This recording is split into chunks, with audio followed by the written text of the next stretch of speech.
Olá gente, tudo bom com vocês? Sejam bem-vindos a mais um videocast aqui do meu e do seu canal de tecnologia. E hoje eu vou falar de um tema aqui que está bastante presente dentro do mundo dos smartphones, que são os processadores.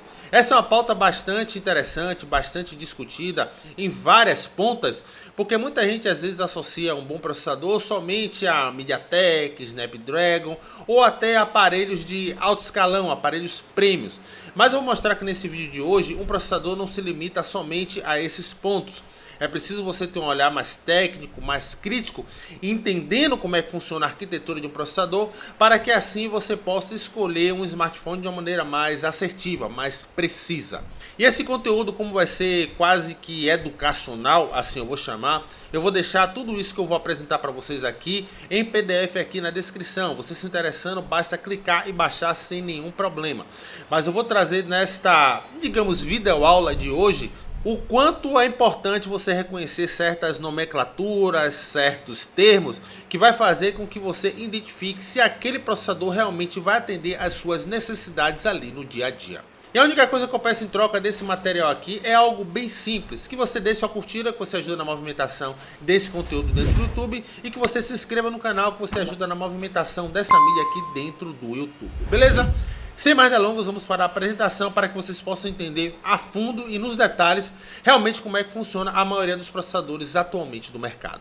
Bem, o primeiro assunto que eu já trago aqui para vocês é justamente como é que funciona a arquitetura dos processadores dos smartphones, que na verdade, basicamente são tarefas que são divididas em cima do que você está executando ali no seu aparelho, dentro do seu sistema operacional propriamente dito. Então vamos lá, o que é a arquitetura de um processador? A arquitetura dos processadores de smartphones é como um projeto, uma planta que define como o processador é construído e irá funcionar. Essa arquitetura determina como ele executa as tarefas, como consome a energia da própria bateria e de como funciona a sua capacidade de lidar com diferentes aplicações. Realmente funciona como um cérebro humano, ele vai se adaptando às suas atividades do dia, dando eficiência e energia onde realmente precisa em cima daquela funcionalidade que você está executando.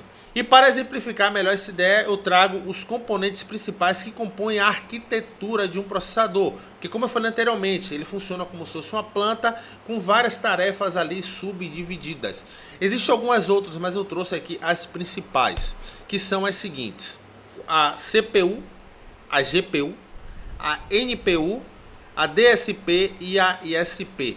São basicamente esses 5 componentes que compõem a arquitetura da maioria dos processadores. Todos esses termos aqui você encontra em listas que falam sobre processadores, mas eu já vou falar sobre cada um deles para não ficar muito técnico. Mas esses 5 são basicamente responsáveis por fazer com que tudo aconteça de uma maneira mais fluida e eficiente dentro do seu smartphone. E destrinchando cada um deles, nós temos aqui a CPU, que é a unidade central de processamento, que é onde faz os cálculos e processa todos os dados dentro do seu aparelho. Ele é basicamente o cérebro do processador, é a partir daí que as tarefas vão ser distribuídas. Tanto que eu trouxe até um exemplo, né? Um processador octa-cores que tem 8 núcleos, combina núcleos rápidos para tarefas pesadas e núcleos eficientes para a economia de energia, que vocês vão entender tudo já já quando começar a destrinchar ainda mais e chegar na parte de clocks, mas segurem aí. Segundo componente é a GPU, que é a unidade de processamento gráfico, que são responsáveis pelos gráficos como jogos, vídeos e renderização de imagens mais rapidamente.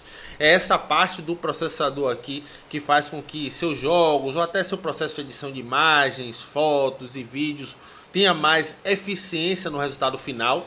Tem a NPU, que é a unidade de processamento neural, que é onde processa as tarefas relacionadas à inteligência artificial, como reconhecimento facial e aprimoramento de fotos. Tem o DSP, que é o processador de sinal digital, que lida com áudio, vídeo e outras tarefas digitais, como cancelamento de ruído. Toda vez que vocês verem uma câmera com tecnologia que reduz o ruído ou melhora a parte gráfica de vídeo, tudo isso quem faz é o DSP, processador de sinal digital. E tem o ISP, que é muito utilizado, principalmente nos smartphones de alguns anos para cá, que otimiza o processamento de imagens e capturas feitas pela câmera. Um exemplo de um processador que tem um ISP muito bom é a Unisoc. Eu vou utilizar como exemplo um aparelho que eu gosto bastante também, que é o G35. Quando você faz um registro com a câmera dele de 50 megapixels, você percebe que a qualidade da foto é muito boa. Isso não é somente a abertura da lente, e sim do processador, que tem uma dinâmica muito boa em cima do ISP. É por isso que as fotos saem tão boas. É basicamente esses 5 componentes principais de um processador que faz com que o seu aparelho flua de uma maneira melhor. A CPU, que é a unidade central de processamento, a GPU, unidade de processamento gráfico, a NPU, unidade de processamento neural, o processador de sinal digital e a ISP, que é voltado mais para a parte de fotografias e vídeos. E agora vem um dos pontos bem importantes nesse conteúdo aqui, que é os clocks. Muita gente, quando entra em listas para ver especificações de processadores, se depara com esse nome, clocks. Mas ao certo ninguém sabe para que serve. Só que agora, depois desse material, com certeza você vai ter uma visão muito mais ampla. Mas vamos lá. O que são os clocks em si? O clock de um processador representa o número de ciclos que o chip executa por segundo. Esse processo é medido geralmente por uma escala de gigahertz. Quando você vai olhar um processador lá, você vai ver que ele tem 1.8 GHz, 2.0 GHz, 2.4 GHz. Pronto. É para vocês terem a noção do que é o clock em um processador. E quanto maior a frequência, mais operações um processador pode executar a cada segundo. E para exemplificar tudo isso que eu falei, eu resolvi trazer um texto mais simplório, exemplificando como é que esses clocks funcionam na prática dentro dos seus smartphones. Lógico que isso aqui é uma linguagem universal, mas vocês vão ter um norte, vão ter uma visão muito mais macro de como é que isso acontece na prática. Vamos lá, a divisão de atividade dos clocks. Os processadores modernos são projetados para equilibrar desempenho e eficiência energética. Para isso, eles ajustam dinamicamente a frequência dos seus núcleos de acordo com a demanda do usuário. E eu fiz questão de destacar esse ajustam dinamicamente a frequência, porque quem faz essa distribuição é a CPU. Você lembra que eu falei antes? CPU é a unidade central de processamento. Essa distribuição, quem faz é ela para os demais componentes do processador. Mas voltando. E aí, para exemplificar, eu trouxe 5 exemplos aqui práticos, que vocês com certeza vão conseguir internalizar tudo isso que eu estou falando. O primeiro exemplo é celular em repouso, ou tela desligada, ou stand-by, como queira chamar. O consumo é mínimo. O clock vai de 300 a 800 MHz, depende do aparelho, ou seja, por isso que seu telefone, quando está em stand-by, não está em uso, a bateria consome menos, porque não está tendo tanta eficiência dos clocks ali na prática. Segundo exemplo, um uso mais leve, WhatsApp, redes sociais, navegação, o clock já é moderado, vai de 1.2 GHz a 2.0. Lembrando que isso aqui é uma visão mais macro, como eu falei inicialmente, para vocês entenderem como é que tudo funciona. Nesse caso aqui, como utiliza mais redes sociais, navegação na internet, o clock ele já trabalha de uma maneira um pouco mais rápida. Tanto que eu coloquei aqui, ó, clock moderado. Vai de 1.2 GHz a 2.0. Lembrando que isso aqui vai muito também do smartphone. A depender de como você utilize outros aplicativos, isso aqui pode aumentar ou não. Mas como eu falei, isso aqui é uma média. Terceiro exemplo, reprodução de vídeos. No caso, YouTube, Netflix, Prime Video, enfim, qualquer streaming. O clock pode variar de 1.5 a 2.5 GHz. Ou seja, você percebe que o processador precisa trabalhar um pouco mais ali para que o streaming funcione de uma maneira mais fluida.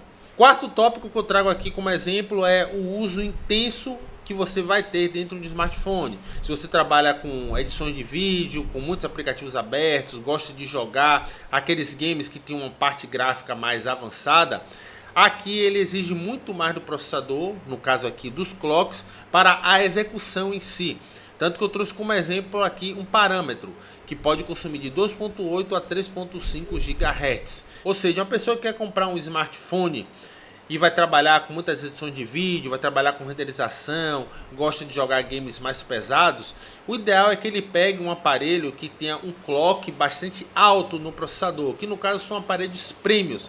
Se ele for pegar um aparelho intermediário que já vinha com um clock ali, principalmente na CPU de 2.4, 2.8, talvez esse aparelho não seja ideal para ele. O ideal é que ele pegue realmente um aparelho com uma desenvoltura melhor, principalmente na questão dos clocks, por isso que é bom você analisar direitinho, para que o uso dele seja ainda mais fluido e ele não venha ter dor de cabeça, né, com travamentos, superaquecimento, bateria descarregar mais rápido, enfim. E o último exemplo que eu trouxe aqui, que digamos que foi até um extra, é o modo de economia de energia. Quando você ativa o modo de economia de energia em um smartphone, inclusive a Motorola faz isso muito bem, você reduz muitas das atividades que estão acontecendo em segundo plano, algumas atividades de notificações, de sincronismo. Ele reduz para que consuma menos bateria e, consequentemente, o clock vai trabalhar de uma maneira mais fluida, mais reduzida, como eu coloquei aqui. E a depender do aparelho, pode variar de 800 MHz a 1.5 GHz. Lembrando e reforçando mais uma vez, isso aqui não é fixo de nenhum processador, tá?